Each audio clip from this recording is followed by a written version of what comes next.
बिस्मिल्लाहिर्रहमानिर्रहीम। अस्सलाम वालेकुम। मैं हूं आपकी दोस्त डॉक्टर इरम खान नियाजी। मैं आप सबको अपने चैनल पे वेलकम करती हूं। माय डियर यूट्यूब फैमिली, मेरी दुआ है कि अल्लाह पाक आप सबको अपने हिफ्ज़ व अमान में रखे, खुश रहें और लोगों में खुशियां बांटें।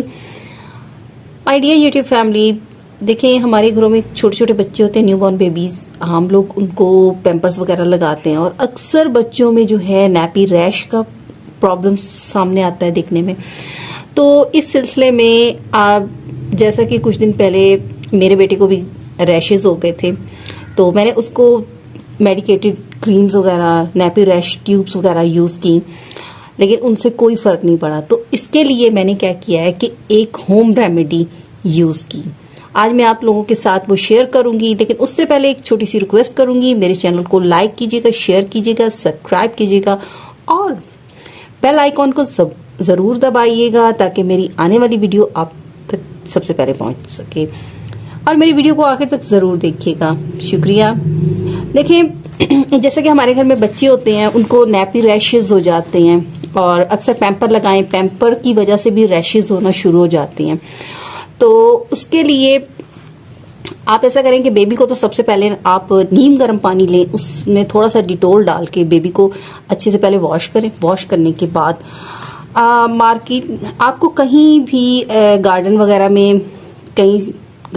में जाएं तो वहां पे आपको एलोवेरा लीव मिलेगा। एलोवेरा लीव को आप दोनों साइडों से ऐसे बारीक, ऐसे इसके दोनों ये जो कॉर्नर है ना, इनको, ये कांटे वगैरह, इनको आप उतार लें अच्छे से और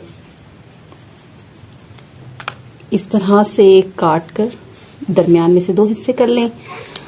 और जैसा कि ये एलोवेरा जेल, आप इसको अच्छे से इस पे भी लगा दें और इसके साथ साथ आप बेबी को जब भी आप उसको पैम्पर पहनाने से पहले इसका ये जो जेल है, ये आप अच्छे से निकाल के बेबी की स्किन पे लगाएं।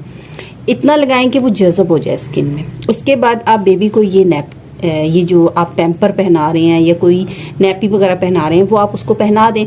आप इससे देखेंगे कि बेबी को जो नैपी रैशेज हुए हैं वो अल्हम्दुलिल्लाह बिल्कुल ठीक हो जाएंगे और बेबी माशाल्लाह से बिल्कुल ठीक हो जाएगा। उसकी स्किन जो है वो नॉर्मल हो जाएगी। और ये था एक छोटा सा घरेलू टोटका जो मैंने पिछले दिनों खुद भी अपने बेटे पे ट्राई किया है।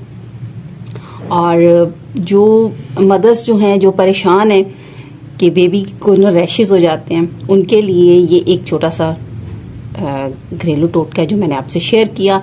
आई होप कि आपको